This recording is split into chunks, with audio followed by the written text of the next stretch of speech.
Hello and welcome to 360 Sports on Trust TV. I am Emmanuel Fashimi. Let's start with some stories on Nigerian sports. You know how we do it. It was a weekend full of action in the world of football, UFC, and also some interesting story coming in from Nigeria sporting world.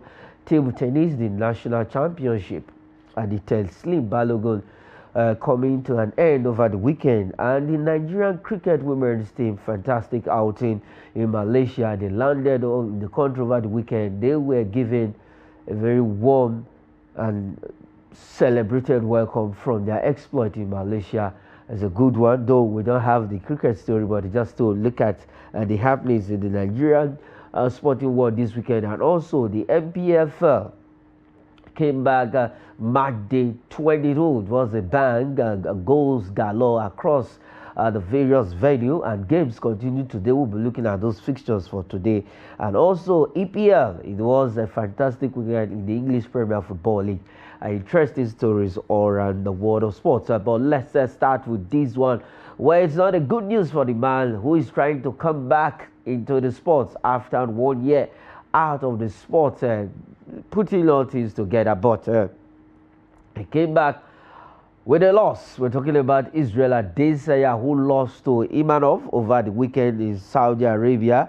Though it was a fight that was no bet attached to it. Over 12 years of his career, this is the second time he will be fighting without nothing at stake. But it's just a way to come back for Israel Adesanya. He lost that fight in the second round of event in Saudi Arabia. Well, it is what it is for Israel Adesanya. He said he will bounce back. He will be coming back and make a return, a very strong one, after being defeated by Imanov in the second round of the event. All right, I have Alba Michael joining me on the show this morning. Michael, welcome to 360 Sports on Trust TV. Yes, I didn't get that. Can you hear me? Yes, I can hear you now. Okay. For Israel Adesanya, over the weekend, he lost his fight. No bet attached to it, but it is what it is. For Israel Adesanya, don't you think psychologically this fight might have an effect on him, being that this is the third straight loss for Israel Adesanya? The situation looks closely like that of Anthony Joshua, stringing a couple of losses after a long streak of victories, and 21 wins, 16 knockouts, and then out of his 4 losses, he has had 3 consecutive losses, all in the last 12 months. I mean, he couldn't do it against Duplessis, he couldn't do it against Sean Strickland, and then here it is again. Imavov also took him out. I think he still has the energy, he still has the strength, but I think something psychological about him grinding out victories has been the problem in recent times. I believe so many distractions have taken its toll on him, and as a dogged fighter, he believes that never say never. He still believes in himself, that that's the spirit of a sportsman. You always believe that you can make a comeback. After all, Muhammad Ali, after losing to Joe Frazier, he was able to find a way back and even defeated George Foreman. So who says Adesanya cannot do it? So let's just keep supporting him and wish him the best and see what comes out for him as he prepares for the next fight. Only God knows when. Okay, only God knows when he will be coming back to fight. But for Israel Adesanya, well, it is not yet over. That is what he said.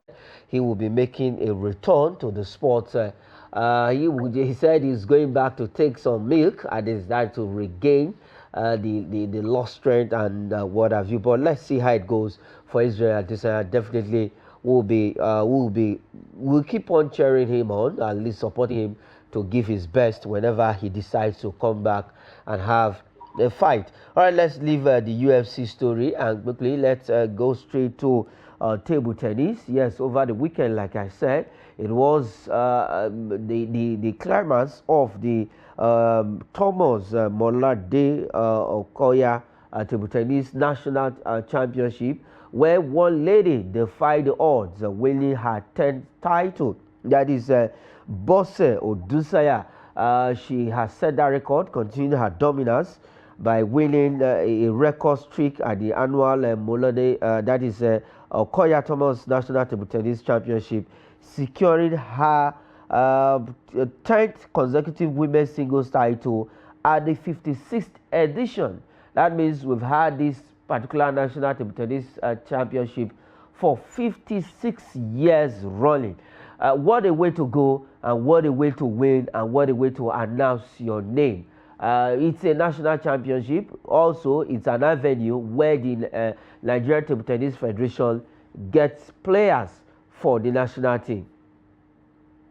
Yeah, I mean, that lady needs to be immortalized.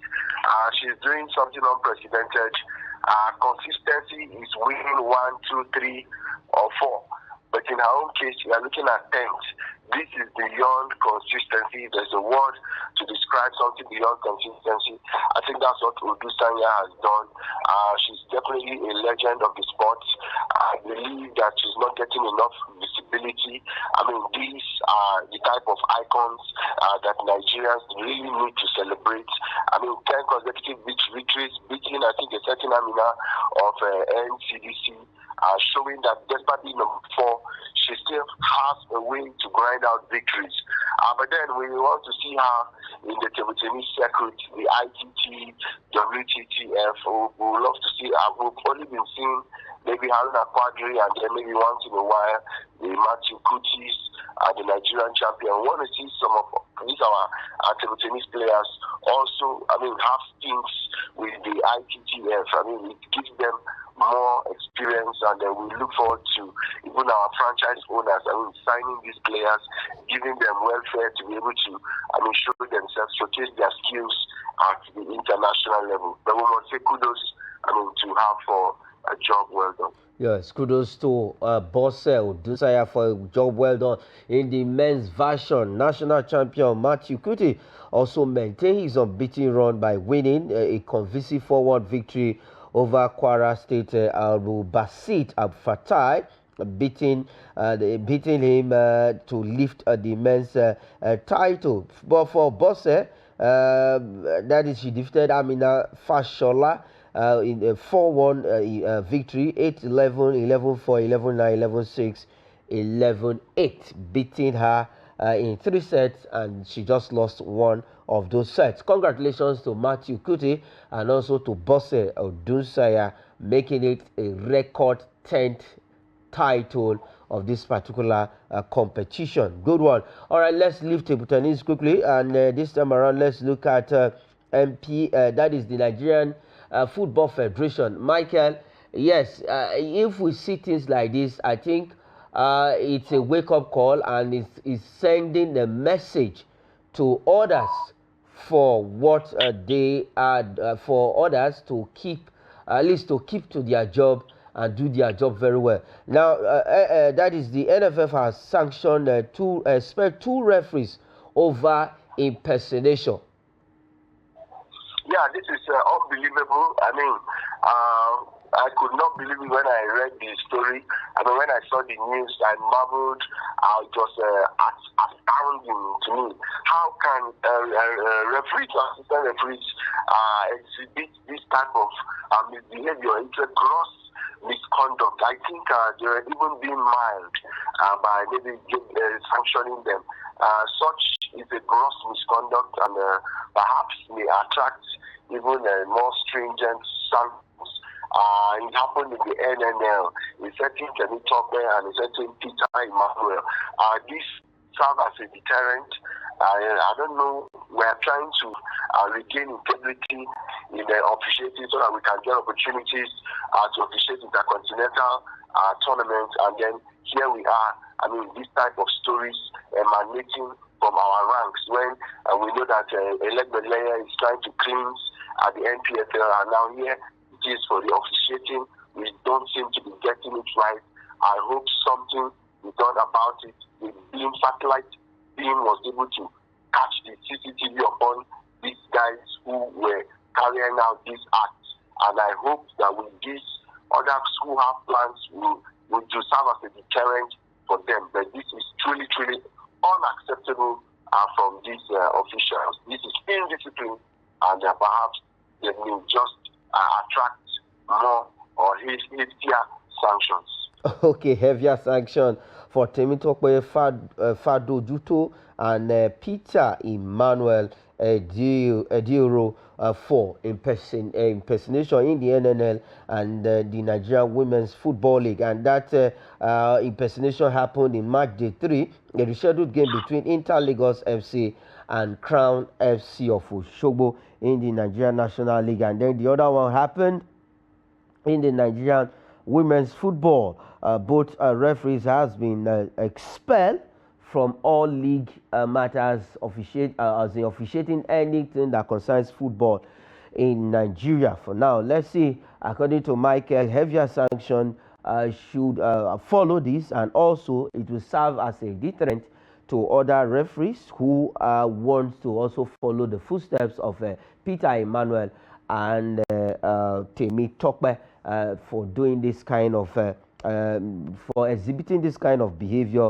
and acting this way. A league we are trying to sanitize and make it a viable one, and some elements wants to take us back to where we are coming from. But indeed, it's a good one that the NFF actually had to just bring out their hammer and punish these two offenders. All right, now let's go straight to the Nigerian Premier Football League. Michael, it was action in March Day 22 of the Nigerian Premier Football League, and Heartland beating Rivers United at home, and then TSC picking a valuable point, that is Shooting Stars of Ibadan, in March Day 22. Let's just talk before we look at the results, and then also we'll look at the table. I think, Michael, for the Nigerian Premier Football League, I can actually beat my hand on the chest and say, yes, the league is gradually growing, and we love what we are seeing. Yeah, I mean, it's obvious that the Heartland of Owerri want to show that they are still contenders. They believe that they should be seen in the ranks of the Remo Stars, in the Rivers United, the TSC. They want to be in the competition, and there's no other way to prove that you are in contention by beating a 10th seed in Rivers United. I think they've just said a statement that they're not pushovers. They may be lagging behind in the table, I think perhaps 8th or 9th, but it doesn't mean that they should be ruled out completely, that they will have a way of grinding out victories on their home turf. In Nigerian Premier Football League, most teams take advantage of their home turf, and even against the big side, Heartland of Owerri have shown that they have what it takes. And I think a break from a certain Wimode Cool or so, I was able to get the deal done. So I want to say kudos to Elaine Chukwu's team, and they have shown that they, despite the distraction of their coach, they are still able to stay close and keep taps with the tabletop, and maybe, who knows, in the next couple of weeks, if they grind out consecutive victories, they may just get back in contention. Okay, all right, they may just get back to contention. Now, if we can have the result, let's go straight to the March Day 22 result, if we can have the result. But on Saturday, we had one game, okay. Sunshine Stars of Akure, in the Battle of the Stars, they lost to Remo Stars 2-1 in that game. And then Kano Pillars and Bayelsa United ended on a goalless draw. Plateau United and Shooting Stars of Ibadan, you heard that from the story, picking that away point at the Jos Township Stadium. It was 1-1. And Abia Warriors beat Aqua United. They pile up miseries again. Aqua United losing that game to Abia Warriors. And then for Heartland FC of Owerri, it was 2-0 over Rivers United. And Nasarawa United also, the struggling Nasarawa United, who are at the bottom of the Nigerian Premier Football League table, they defeated the Niger Tornadoes 2-0 at the Lafia Township Stadium. Michael, what results over the weekend? Most especially that result of Plateau United and Shooting Stars of Ibadan. Yeah, I mean, it's becoming a recurring decimal. For 3 consecutive years, this has been the norm. Shooting stars will always come here and pick a point. Yesterday, we were wondering, could it be that the story would change today? But it did not. And they were able to still, repeat what they've been doing in the last couple of years. They've been able to find out, how to suppress the onslaught of Plateau United. Albert Hillary had to get the equalizer for Plateau United. Imagine if not for that, we would have been looking at a loss. But then, at least it's better than losing a match. It's so painful when you lose at home. It's better at least you have a draw. At least they're still 15th on the log. Perhaps in the next couple of weeks, with 1, 2, or 3 consecutive victories at Plateau United, I'm glad that we are no longer in the relegation zone. So it's good news from that matter. But we are hoping to see that Plateau United, because they went up against a formidable top 3 side, so it shouldn't be seen as a bad loss, as a bad draw, because against a potential Champions League team or CAF, the Confederations Cup team. So Plateau United did very well. I think they're able to maintain their composure and all through the 90 minutes. Okay, they did very well the entire 90 minutes. Let's now look at the table. Let's look at the Nigerian Premier Football League table. Let's look at the table. If we can have the table right now of the match day 22. We have Remo Stars where they have 45 points now after beating Sunshine Stars of Akure, extending their lead at the top of the table. Shooting Stars of Ibadan are second with 37 points. We have Rivers United. Despite that defeat they suffered in the hands of Heartland FC of Owerri, they have 35 points. Abia Warriors now move to fourth with 33 points. We have Academies of Maiduguri, who hasn't played yet. They now have 32 points. We have Ikorodu City on the 6th position with 31 points, having the game in hand. Enugu Rangers also having a game in hand with 31 points. We have Niger Tornadoes with 30 points now. They lost their game. Heartland FC of Owerri moves to the 9th position with 29 points, and Kano Pillars are 10th with 29 points, having the game in hand. Let's go to the flip side of the table quickly. The second side of the Nigerian Premier Football League table. Enyimba leads the charge from the second side.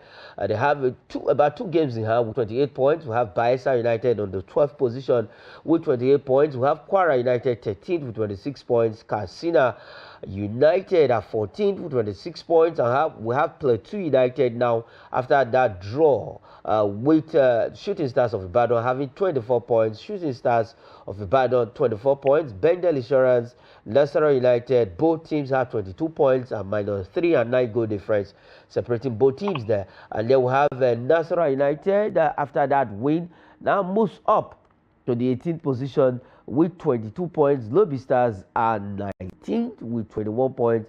And we have Aqua United with 20 points. With 20 points occupying the 20th position in the Nigerian Premier Football League table. All right, we have some games, Michael, that will be coming up today. Let's have the fixtures of those games that will be coming up this afternoon to complete match day 22. We have Lobby Stars of Makurdi, who has now moved their home ground to Bauchi.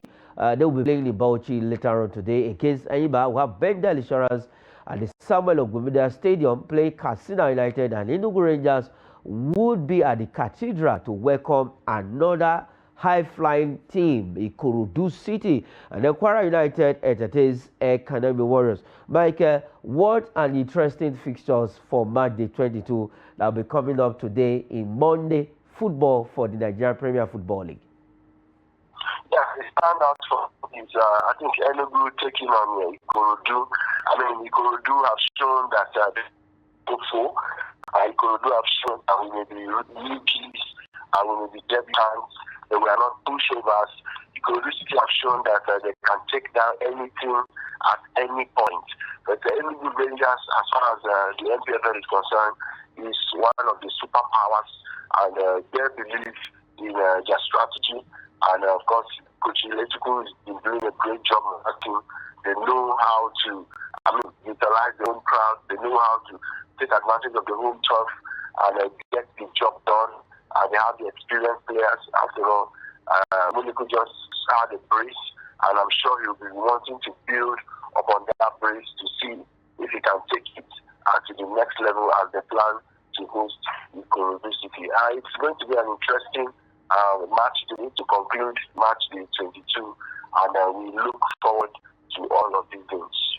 Okay, we look forward to all of the fixtures that will be coming up later on this afternoon. We'll be bringing you up to date with those games, and we'll be giving you the scores on our evening sports show. Now, let's leave the Nigerian Premier Football League quickly, and then straight to the English Premier Football League. Now, as we go straight to Europe, we'll start with EPL. We'll have it was a good one for Southampton over the weekend, getting their first win in a quiet since the last time they tasted victory. That was in 2024. Now, and thanks to the two Nigerians, that Super Eagles player who are in there getting those goals, Paul Onuachu and Joe Aribo. You can see the two of them on the screen, and the coach of Southampton actually giving these two guys a thumbs up for a job well done. Michael, these two guys, I think, most especially for Paul Onuachu, he has faced a lot of criticism ever since he left Belgium for Southampton. And he said after that game, when he was being interviewed, he said this is just the beginning of the best things that will happen to him and Southampton in the English Premier Football League. Yes, I love the high spirits. I love fact that he loves what he's doing. You look at the Nigerian striking pecking order, I think he's behind. Most times he gets featured, and in injury time, it's better to be featured than not even to make the team at all. We're happy for Kojic finally tasting victory thanks to the Nigeria combination. So when you have African, you are definitely going to do wonders. One did the opener. I don't know if it's Joe Aribo and then Onachu for the closeout. That's what you get when you have two Nigerians in the team. You should ask Fulham coach, what the Nigerian players on the team are doing. They are really making a big statement in the EPL and, of course, even in the championship. So I want to say kudos to our guys for holding the headlines over the weekend. Joe Aribo is a very flexible player. He can play in defense, he can play in midfield. That's what you get when you are multi-talented as a player. When you have multiple position play, you'll be able to feature even when the opportunities don't want to come. But because of your versatility, get the opportunity to get a nod to play. And so we want to say kudos. And we pray that more victories will come the way of Southampton, and now our Nigerians and the team have woken up from their slumber. Okay, they have woken up from their slumber. Now let's look at some the results. It's match day 24 in the English Premier Football League. Let's look at the results of the games that were played over the weekend. Match day 24. Yes, for Nottingham Forest, Michael, you will react to this. After they were being bashed by Bournemouth 5-0 in match day 23, they came back with a bang. 7-star performance. Nottingham Forest at the City Ground, beating Brighton 7-0. AFC Bournemouth, they lost at home to Liverpool 2-0. Everton, under David Moyes, now have gotten their rhythm and groove back, beating Leicester City 4-0. Ipswich Town lost to Southampton 2-1. Those two goals, like we talked earlier on, Aribo and Paul Onuachu getting the 2 goals for Southampton in that game. And Newcastle United, they lost at home at St James's Park to Fulham 2-1. Wolves beat Aston Villa 2-0. Brentford lost to Tottenham Hotspur 2-0. Manchester United, they continue their crumbling. They lost at home at Old Trafford. They said it's theatre of dreams, but now it's not theatre of weeping for the players and the management of Manchester United. They lost 2-0 to Crystal Palace. Mateta on the score sheet in that game, getting those goals for Crystal Palace. And then Arsenal Another 5-star performance from Arsenal at the Emirates Stadium. Good news is that the Nwaneri, he has not played for the English senior national team, so he's a Nigerian, getting one of those goals there. Nwaneri get on the score sheet against Manchester City, 5-1. Michael, I will not allow you to react to Manchester City's result, but let's start with Nottingham Forest. I think when you this is a way to respond when you lost a game, and what a response from Nottingham Forest against Brighton. Yes, I mean, it's a spirited performance from the boys led by Espirito Sanchez. I mean, when you go down like Neil, the boys begin to say, we saw it coming, pretending to be contenders all the while, but they have been shown the way, they have been beating black and blue. The reality is unfolding now. The season has gone far, and now the truth is going to play its ugly head. I mean, we heard all the comments, the commentators, the pundits, and this is how to respond. I mean, Chris Wood had a hat-trick, 7 goals. Nottingham Forest have just announced themselves that, hey, Arsenal, hey, Liverpool, don't just relent, because we are coming for you. We are going for the Champions League spot, and there is no stopping us. I think that's the message. The only problem is a team like this, Chris Wood, may end up leaving the team at the end of the season. You know the way all these teams are. They want to get the biggest money from these players, especially when they start banging in the goals. So we must say kudos to Nottingham Forest, and I must say now I understand why Arsenal have refused to buy a new player, because Nwaneri, no. And my friend Terry, those 2 kids, they are good enough. They play like £50 million players. And now I understand why Funky and Arsenal ownership have not gone to the market, because we have some young lads in our kitchen, in our ranks, that are ready to deliver even in the absence of Saka. Individual players was what gave Arsenal the edge against Man City. Yes, individual brilliance. The 2 Manchester teams are not doing well. Manchester United and Manchester City it's been really a topsy-turvy time, a torrid one for these 2 teams in the city of Manchester. But let's go straight and look at the table quickly. Let's look at the table. We will still come back and look at that performance from Manchester City and Manchester United. We look at those 2 teams.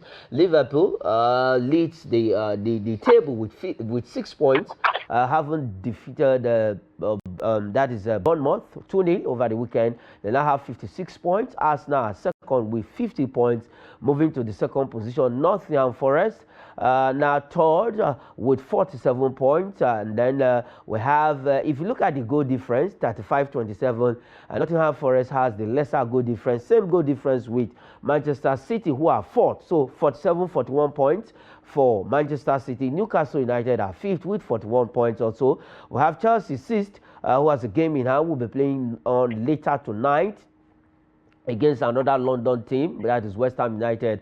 They have 40 points. Bournemouth are 7th with 40 points. Aston Villa are 8th with 37 points. We have Fulham 9th with 36 points, and Brighton are 10th with 34 points. The flip side of the table quickly now, where we now have the big boys too. We have Brentford with 31 points. Crystal Palace are 12th with 30 points. Manchester United now drops to the 13th position with 29 points. We have Tottenham Hotspur with 27 points on the 14th position. West Ham United have 27 points. We have Everton 16th position with 26 points. Wolves are 17th with 19 points, and Leicester City, with 17 points on the 18th position. Ipswich Town still remains the 19th position with 16 points, and Southampton, yes, they add to their 6 points for quite a long time.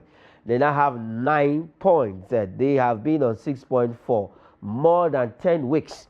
They now have 9 points after beating Ipswich Town 2-1 over the weekend to add to their 6 points with now 9 points. But Michael, quickly, before we go straight to La Liga, for the two Manchester teams, what is their problem?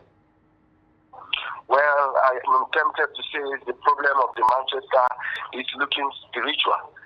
Spiritual in the sense that both teams have not been able to find the cutting edge this season. Man City started high flying, suddenly went hot and cold, went back to the transfer market, spent their $1 million, got the necessary players, began grinding out victories, 5-6 matches, and then it looked like suddenly they have gotten it back in the absence of Rodri, and then boom, Arsenal came banging, showing that there's a lot of defensive error, and I think the defensive structure of Man City has been exposed. Miles Kelly, Waneri, were able to expose the defense, showing that they are not a formidable team that we knew last season. And for Manchester United, I think the spell continues, disposing Rashford in the last few days, and then still couldn't even keep up with the Kardashians against Crystal Palace. It shows that if care is not taken, we may just see them in the relegation zone. And when they say Red Devils, I think it's really getting devilishly red at Old Trafford. There used to be a theater of dreams. Right now it's a theater of nightmare. And there is Man City are barely living on life support right now. The team is discombobulated and really needs restructuring. Yes, they need restructuring for the two Manchester teams, especially Manchester United. It was a good weekend in the English Premier Football League, and for Nottingham Forest, and Olaina was in a superb form again for Nottingham Forest at the City Ground. 7-0, 7-star performance against Brighton over the weekend after they were hammered 5-0 in match day 23 of the league. The Liverpool winning, Everton getting a win, Southampton, Fulham, Aston Villa, Tottenham Hotspur, Crystal Palace, and Arsenal getting wins over the weekend. Now let's look. Just look at the table one more time before we go. Just the first side of the table, where we have Brighton occupying the 10th position, and for Liverpool, a lot is going on for that team, and they are just looking like maybe, just maybe, if they can hold on, win the league at the end of the season. Now let's go straight to La Liga. There were games over the weekend in La Liga also for Real Madrid. They win this weekend, lost the following weekend. Now they lost. We have the result on the screen for La Liga. Leganés lost to Rayo at home 1-0. Getafe and Sevilla played a 1-1 draw. We have Villarreal beating Real Valladolid 5-1 in that game. Atletico Madrid 2-0 against Real Mallorca. Espanyol pipped Real Madrid 1-0. Barcelona also beating Deportivo Alaves 1-0. That goal scored by Lewandowski. We have Valencia. They defeated Celta Vigo 2-1. Osasuna 2-1 against Real Sociedad. And Real Betis and Athletic Club played a 2-2 draw.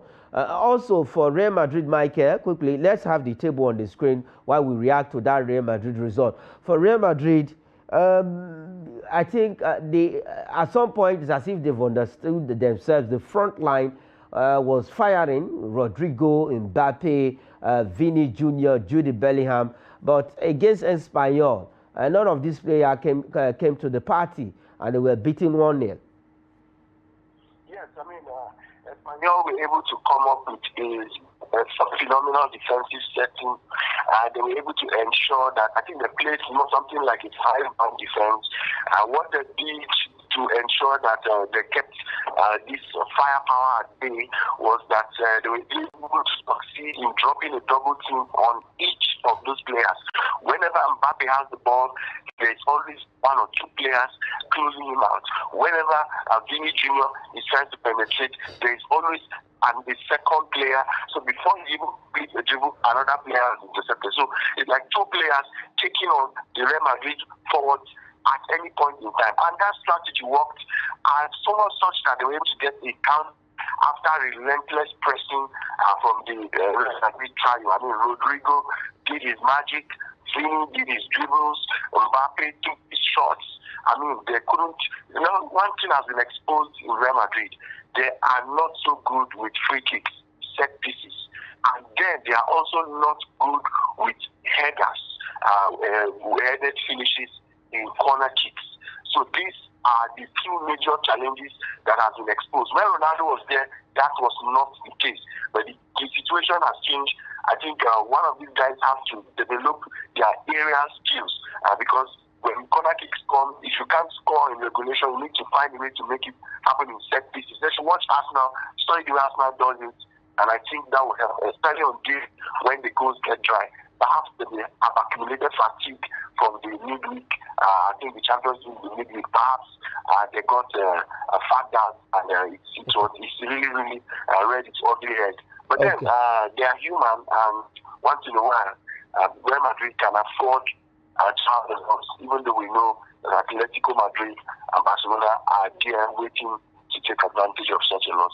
Okay, Real Madrid still leads the table with 49 points despite that loss. Atletico Madrid now second with 48 points, just 1 point between the two teams, the capital teams. Barcelona are third with 45 points. We have Athletic Club on the fourth position, 41 points. We have Villarreal fifth with 37 points. Rayo on the sixth with 32 points.